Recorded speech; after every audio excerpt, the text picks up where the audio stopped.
Olá, meu irmão, minha irmã.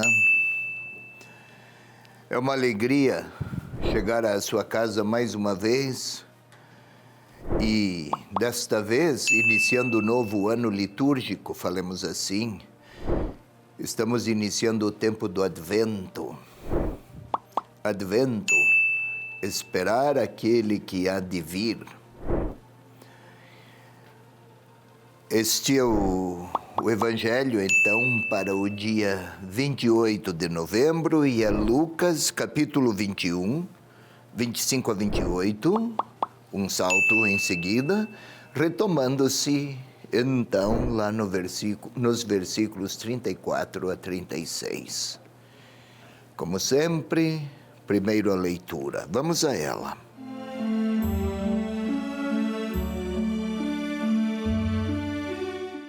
Dizia Jesus aos seus discípulos: haverá sinais no sol, na lua e nas estrelas. E na terra as nações estarão em angústia, inquietas pelo bramido do mar e das ondas. Os homens desfalecerão de medo, na expectativa do que ameaçará o mundo habitado, pois os poderes dos céus serão abalados. E então verão o Filho do Homem vindo numa nuvem, com poder e grande glória. Quando começarem a acontecer estas coisas, erguei-vos e levantai a cabeça, pois está próxima a vossa libertação. Cuidado para que os vossos corações não fiquem pesados pela devassidão, pela embriaguez, pelas preocupações da vida, e não se abata repentinamente sobre vós aquele dia, como um laço, pois ele sobrevirá a todos os habitantes da face da terra. Ficai acordados, portanto, orando em todo o momento, para terdes a força de escapar de tudo o que deve acontecer e de ficar em pé diante do Filho do Homem.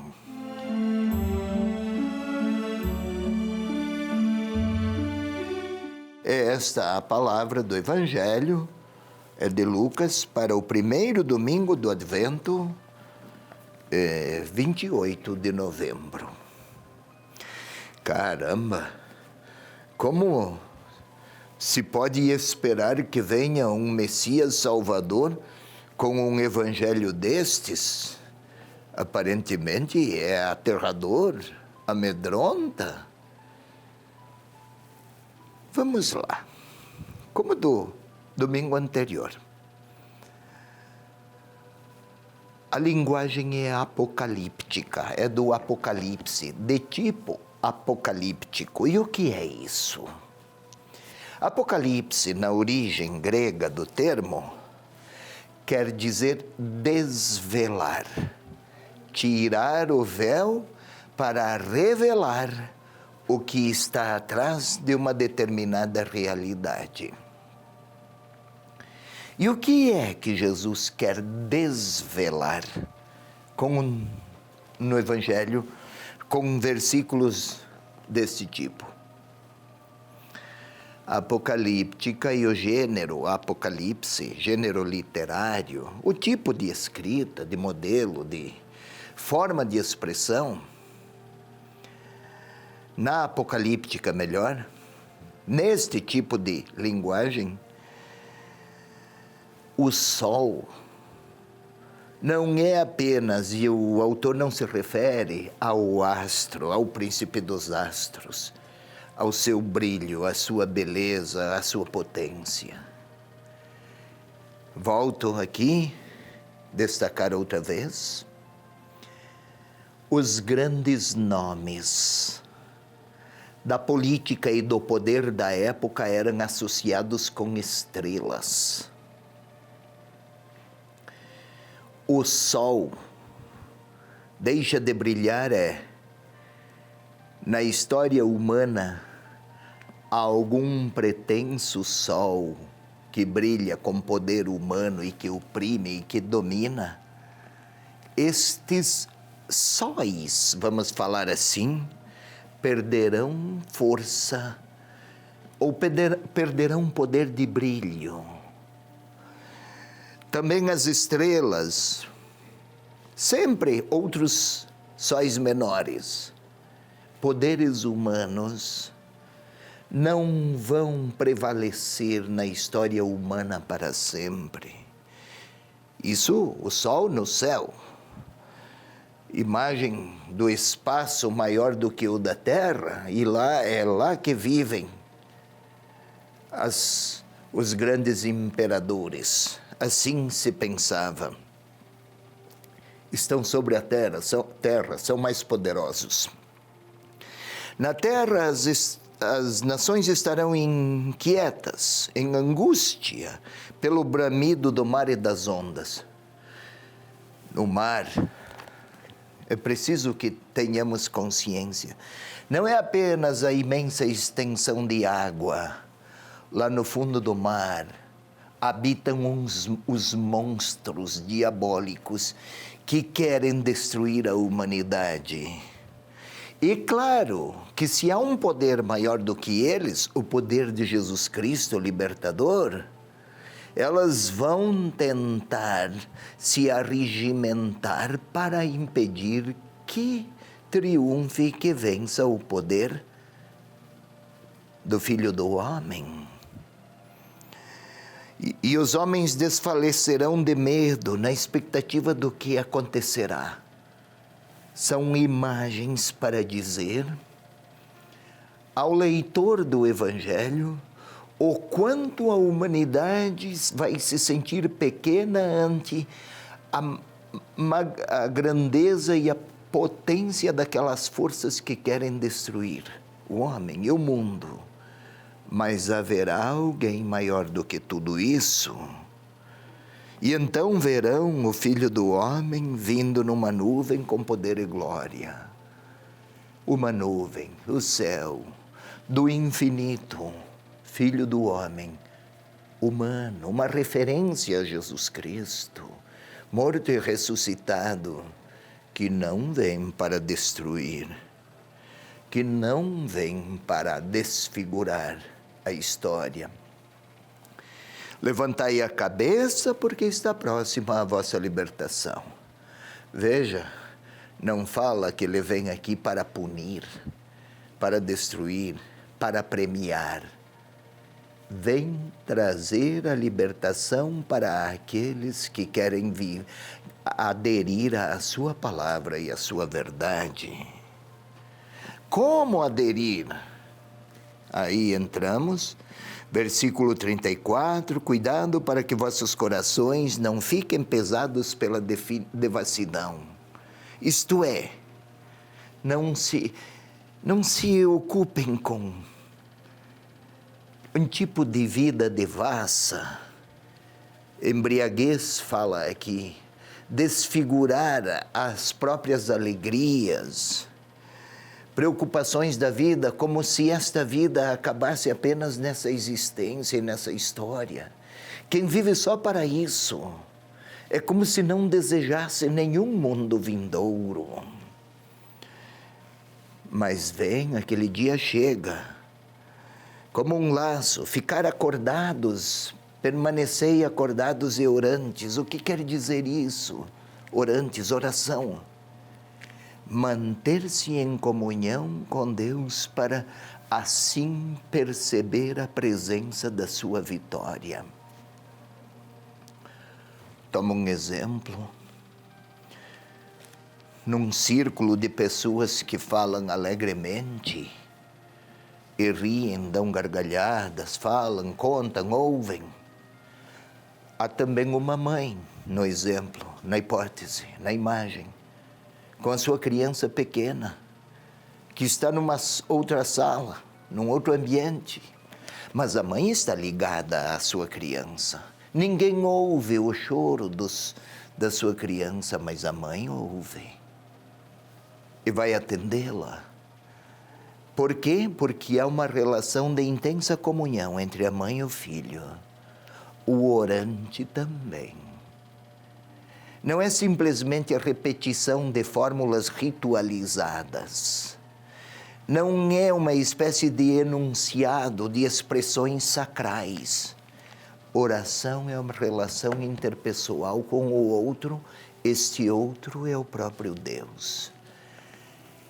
Quem está atento à comunhão com Ele, percebe sua presença. Quem não está, até mesmo ante sua presença, parece nada perceber. Volto. Não precisamos temer o fim do mundo como se estivéssemos a aguardar uma sucessão de catástrofes destruidoras. Deus não quer isso para a humanidade nem para o seu mundo criado. O que Ele quer é oferecer sua vitória salvadora e espera de nós a adesão à sua palavra e à sua promessa. Mais do que então multiplicar heroísmos, o evangelista propõe que a atenção voltada para a verdade de Deus impregne nossa capacidade de amar, de relacionamentos e suscitem esperanças. A apocalíptica e o Apocalipse não anuncia tragédias e desgraças. Anuncia a vitória do Filho de Deus sobre qualquer forma de mal e convida os seus discípulos a participarem da alegria dos vitoriosos e da vitória de Deus sobre qualquer vazio ou contradição humana, ou contradição histórica, ou sobre qualquer força que pretenda desgraçar a existência humana. É isso que o evangelista propõe para os seus leitores, aqueles leitores que querem esperar no advento aquele que vem.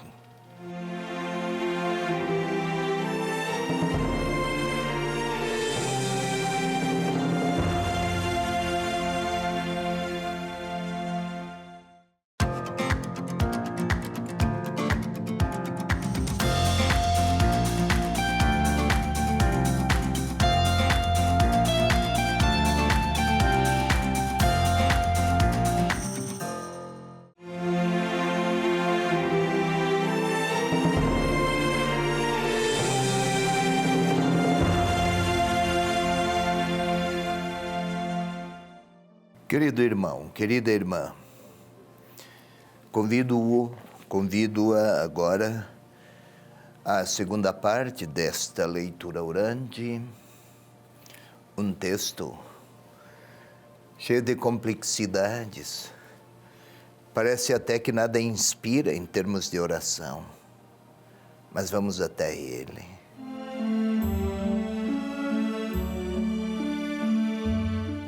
Vamos observar, antes, porém,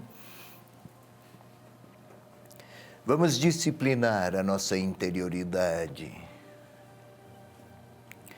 para que pensamentos, afetos, atenções e intuições estejam direcionados para um mesmo objeto ou uma mesma realidade. Até se fala ficar focado. Então, para que estejamos focados na palavra, de maneira que possamos perceber em que partes e até quais horizontes da nossa vida a palavra de Deus quer alcançar e contemplar. Feche os olhos, por favor. Vamos compor o lugar interior, como dizia Santo Inácio, silenciar, aquietar. Vamos tentar sentir a nossa cabeça, o couro cabeludo. Isso concentra-nos. Sinta o seu couro cabeludo. Tente sentir os seus olhos. Mantenha-se aquietado ou aquietada, olhos fechados. Tente sentir a sua nuca. Sinta os seus ouvidos.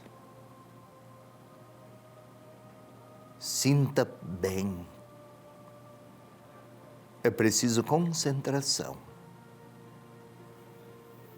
E agora vamos invocar o Espírito de Deus. Sua luz, sua força, seu calor, sua sabedoria.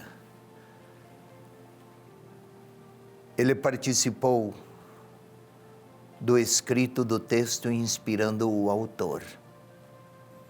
Vamos convidá-lo. Venha participar agora, inspirando-nos como leitores que querem falar a Deus com a sua própria palavra. Vinde, Espírito Santo, fazei-nos dóceis à voz da tua palavra escrita. Fazei-nos sensíveis à vossa presença.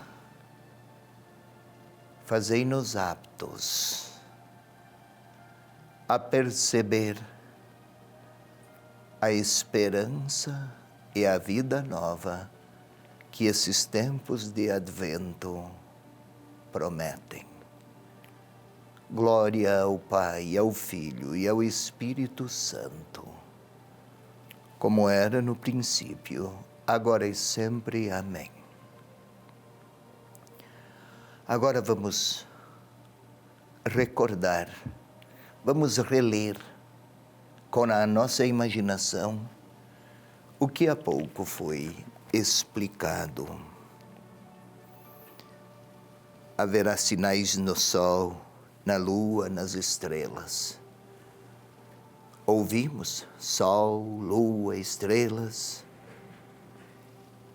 exemplos de instituições e de potentados humanos, grandezas, poderes, potências. Vamos tentar imaginar verdades ou fatos ou realidades inabaláveis, tão firmes quanto o sol, quanto as estrelas, quanto a lua. Todas elas passam como passam reis, poderes, impérios e imperialismos. Nem tudo se preserva, ou tudo se declina, a não ser o próprio Deus. Podemos imaginar agora a Terra, nações angustiadas, povos angustiados, não é preciso ir muito longe. Nosso povo, nossa gente, quanto sofrimento, quanta dor, quantas lágrimas, fome. Quanta gente a se perguntar pelo futuro. Como será? O que será? O que ele trará? Vamos tentar vislumbrar o Filho do Homem que vem. Entre as nuvens, era a imagem usual à época. A imagem do Cristo, Senhor ressuscitado. Aquele que vimos e conhecemos dos evangelistas e dos evangelhos. Não é juiz severo, não é poderoso e implacável. É aquele que se aproximou dos discípulos de Emaús. Aquele que entrou no cenáculo e mostrou suas mãos e ao lado, falou de paz. Tocou e convidou Tomé a tocá-lo. É aquele. Vamos imaginá-lo a olhar para nós. Que palavras teria ele a dizer? Acaso quer ele nos condenar? Vamos tentar vê-lo a nos olhar.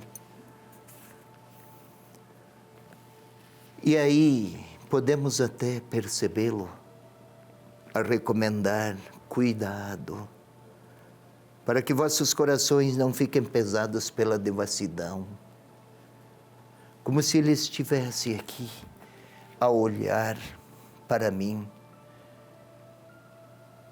aquelas falsas alegrias, vaidades que me tiranizam, rancores que me embrutecem. Ele está a olhar, como o Filho do Homem, que desceu dentre as nuvens e veio me olhar. Olhar a mim, olhar a todos, olhar aos outros. Como contemplou aqueles discípulos, 12, aqueles fechados no cenáculo. Agora olha para mim. E continua a dizer: prepare-se para aquele dia, não um dia de terror. E ele olha, e talvez me pergunte, como está a direcionar o seu futuro? Talvez ele queira repetir ou advertir, olhando-me, se não estou muito dedicado e concentrado em acumular riquezas, em vencer adversários, em triunfar sobre aqueles que eu rejeito, que eu penso que não me amam e não gostam de mim.